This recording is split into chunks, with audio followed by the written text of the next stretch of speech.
जबलपुर में आयोजित होने जा रही है वर्ल्ड रामायण कॉन्फ्रेंस।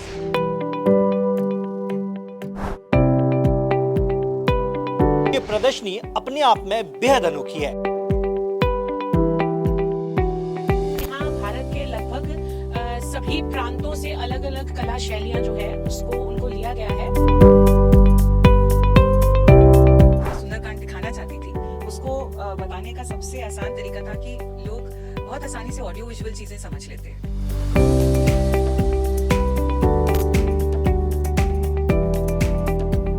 10 से 12 तरह की शैलियाँ हमारे यहाँ हैं। जो वर्ल्ड रामायण जो हमारे शब्द जुड़ा हुआ है नेशनल और इंटरनेशनल, वो सभी हमारे तरह के यहाँ पे फॉर्म्स हैं। तो भगवान राम को 36 गुणों से युक्त बोला जाता है, उसमें ये सारी ये चित्रकला ये आई हुई है।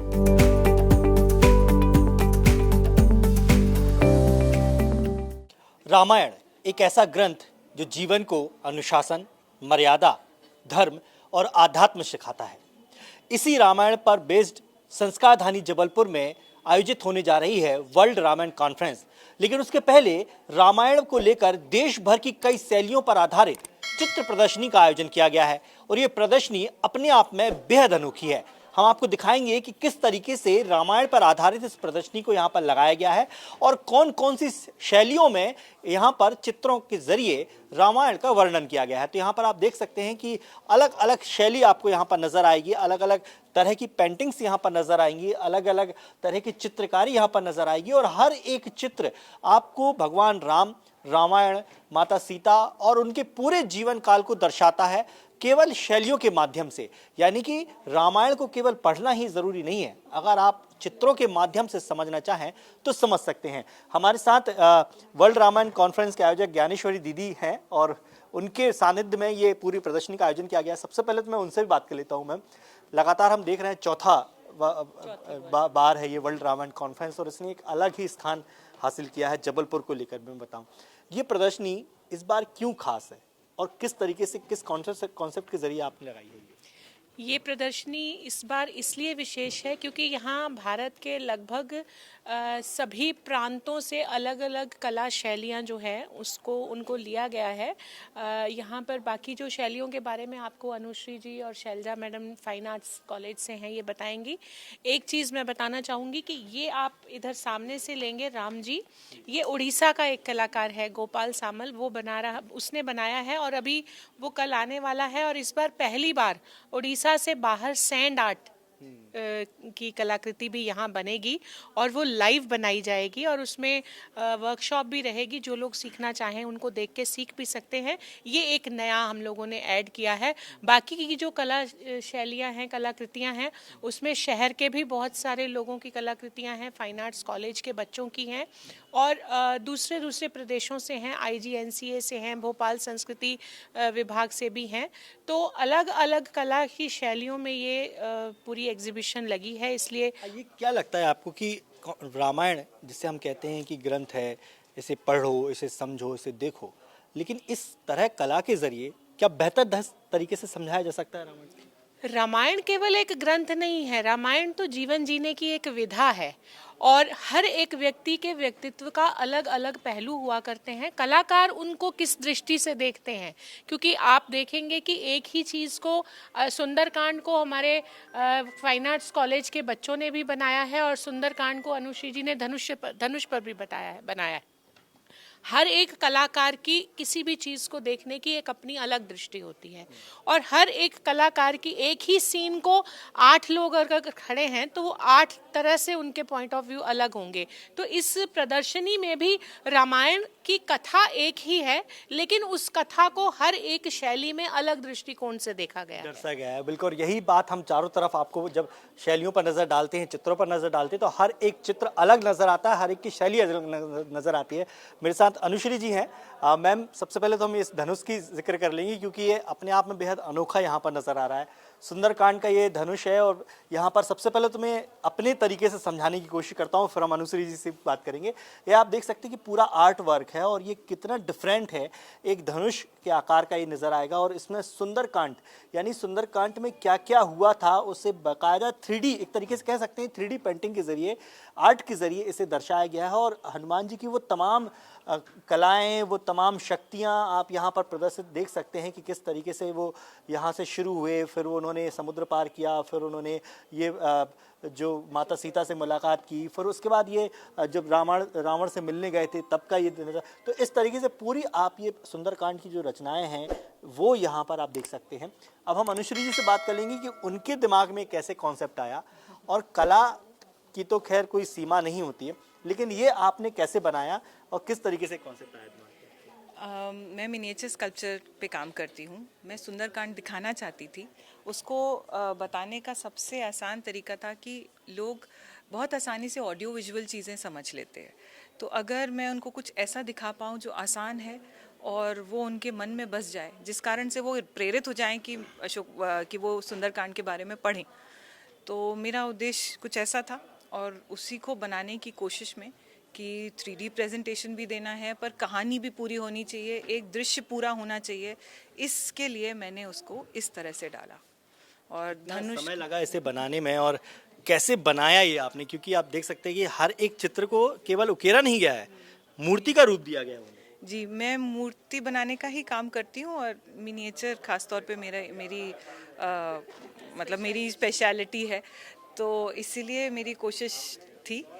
और कोशिश वैसी ही करी गई है कि जो थोड़ा कम इम्पोर्टेंट कैरेक्टर है उसको बैकग्राउंड में डाला, और साथ में मेन जो कैरेक्टर है उसकी पर्सनालिटी को और उसके बॉडी लैंग्वेज को क्लियर इसमें। कितना वक्त लगा इसे बनाने में? उसको बनाने में मुझे 6 महीने लगे, सिर्फ बनाने में। उसके पहले कंसेप्चुअलाइजेशन जो होता है, ब्रेनस्टॉर्मिंग कहते हैं हम जिसे, उसमें और हमें 2 महीने तो कम से कम और लगे। ये तो आपने पूरी सफल तरीके से बना लिया, जी। तो क्या कोई और टारगेट है इसके बाद अगली वर्ल्ड कॉन्फ्रेंस में? क्या वो राम जी कराएंगे, उनको जो कराना होगा। चलिए, लेकिन बहुत ही यूनिक कॉन्सेप्ट हमें यहाँ पर देखने को मिला। हमारे साथ और भी लोग हैं। मैम, सबसे पहले तो हम ये जानना चाहेंगे, देखिए बिल्कुल आप हिंदुस्तान कला के को एक अलग नज़रिए से दुनिया को दिखाता है, ये हम देखते हैं। बाकी देशों में कला एक अलग तरीके से दिखती है, लेकिन हिंदुस्तान की जो कला है उसको धर्म, आध्यात्म, मर्यादा और तमाम ऐसी चीज़ों के ज़रिए प्रदर्शित किया जाता है। यहाँ पर जब हम बात करते हैं तो हमें हर एक चित्र, हर एक जो प्रदर्शनी है वो अलग अलग डिफरेंट तरीके से नज़र आ रही है। सबसे पहले हम आपके साथ चलते चलते देखेंगे और समझेंगे कि कौन सी शैली है, कहाँ से आई है और किस तरीके से दिखाती है। ये टेरल म्यूरल पे आधारित है। टेरल म्यूरल एक तरह का फॉर्म है जो टेरल की है, और इसमें हम लोगों ने ये दिखाने की कोशिश की है कि रामायण में 7 अध्याय हैं। 7 अध्याय में से हमने एक चरित्र उठाया है, और ये हमारे शासकीय ललित कला महाविद्यालय जबलपुर फाइन आर्ट के स्टूडेंट के द्वारा बनाई हुई है। यानी केरल पर आधारित? केरल पे आधारित है। और भी हाँ, और भी तरह की हमारी पद्धतियाँ यहाँ बच्चों ने बनाई हैं, लेकिन हम आपको साथ में चलते चलते सारे जो हमारे और भी आर्ट फॉर्म है वो भी दिखाएंगे। ये जो हमारे हैं IGNC से आए हुए हैं, नाटची गुड़िया कहलाती है। ये पेपर मैसी पे आधारित होती है, ये पेपर मैसी के द्वारा ही बनाई जाती है। ठीक है, अब यहाँ पे हम पट्टचित्र पे आते हैं जो कि वेस्ट बंगाल के हैं। इसमें संपूर्ण रामायण बताई गई हुई है। एक ही पट्ट मतलब कपड़ा होता है, और चित्र पट्ट चित्र बोले, ये पुरानी पद्धति है हमारे यहाँ की। जब हमारे पास इतने सारे संसाधन नहीं होते थे तो लोग इस तरीके से इसको बनाए जाते थे। तो हर प्रांत के इसको बनाने का तरीका भी अलग है। पट्ट चित्र हम बोल रहे हैं, अलग अलग प्रांत में अलग अलग तरीके से इसका संबोधन किया जाता है। अनुश्री बताइए अब इसके बारे में और इनके बारे में। ये हमारे मास्क हैं, ये भी IGNCA के द्वारा हमारे पास आए हैं। ये आप देखेंगे, ये अलग अलग आपको मास्क दिख रहे हैं, पर ये भी हनुमान है, ये भी हनुमान है, ये भी हनुमान है, और वो भी हनुमान। ये अलग अलग हनुमानों का चित्रण, ये बनारस के मास्क कहलाते हैं। ये मेटल का है, ये पेपर मैशे के हैं, वो सुग्रीव की दर्शन दिए। इसी तरह से ये सरायकेला छाऊ जो प्रजाति हमारी, उसके मास्क हैं। रामलीला करते वक्त मास्क हो गया, पपेट हो गया, ये सब कहानी कहने के एक तरीके हैं। तो जब रामलीला होती है उन जगहों पे, तब इस तरह के मास्क का उपयोग होता है। यहाँ पे आप आएंगे तो ये पपेट शो जो हम मानते हैं, शैडो पपेट्स कहते हैं इनको। कर्नाटका में, आंध्र प्रदेश में ये इस तरह से पपेट्स बना के और अगेन स्टोरी टेलिंग का काम करते हैं। पीछे आप देखेंगे तो ये पपेट्स हमारी इंडोनेशिया की हैं। इंडोनेशिया में जिस तरह से पपेट शो शैडो पपेट्स के थ्रू करते हैं, वो यहाँ पे बताई हुई है। बिल्कुल, और भी शैली चूंकि हम दिख रहे हैं यहाँ पे। अब हम यहाँ पे फिर से आते हैं हमारे शास्त्री ललित कला महाविद्यालय के छात्रों के द्वारा तंजावर पेंटिंग इसको बोला जाता है। तंजावर पेंटिंग जो होती है वो स्टिल होती है, जैसे कि आप यहाँ पे देख रहे हैं, ये हमने एक लगाया हुआ है, ये हमारी स्टिल फोटो मतलब पेंटिंग होती है। लेकिन यहाँ पे हम लोगों ने नया क्रिएशन ये किया है हमारे बच्चों ने कि इसको है ना सीन में क्रिएट किया हुआ है। आप जब भी पेंटिंग देखेंगे तो आपको सीन वाले नहीं मिलेंगे इस तरह के, कि आपको वो एक्शन उसमें नहीं मिलेंगे, जो इसकी खास बात है। ये तंजावर, इसमें ये जो गोल्ड का काम है, 3D इफेक्ट दिया जाता है, इसको बनाने में बहुत समय लगता है और ये हमारे महाविद्यालय के बच्चों के द्वारा बनाई हुई है। कुल कितनी शैलियों की प्रदर्शनी? हम बोल सकते हैं करीब 10 से 12 तरह की शैलियाँ हमारे यहाँ हैं। जो वर्ल्ड रामायण जो हमारे शब्द जुड़ा हुआ है नेशनल और इंटरनेशनल, वो सभी हमारे तरह के यहाँ पे फॉर्म्स हैं। आपको और भी दिखाएंगे हम अभी।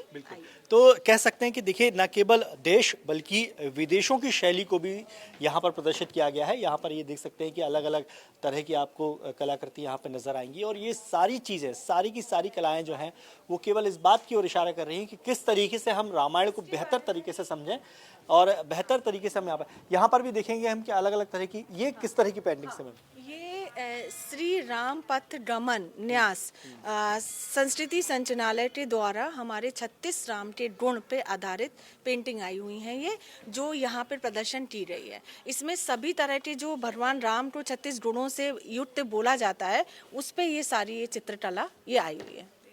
तो यहाँ पे आप देख सकते हैं ये जो है अलग अलग तरह की प्रदर्शनी है, अलग अलग तरह के चित्र यहाँ पर देखने को मिलेंगे और ये पूरी प्रदर्शनी है। इस तरह पे कौन सी कला है नजर? ये सभी तरह से है, केरल म्यूरल भी है, अपनी मिनीचर भी है, मधुबनी भी है, सभी तरह के आर्ट हैं, मतलब बंगाल का है, इंडियन है, सारे फॉर्म्स में है, ये सारे तरह के आंध्र प्रदेश। तो देखिए, जबलपुर में संस्कार धानी में यूँ कह सकते हैं कि पूरी की पूरी रामायण उतार आई है।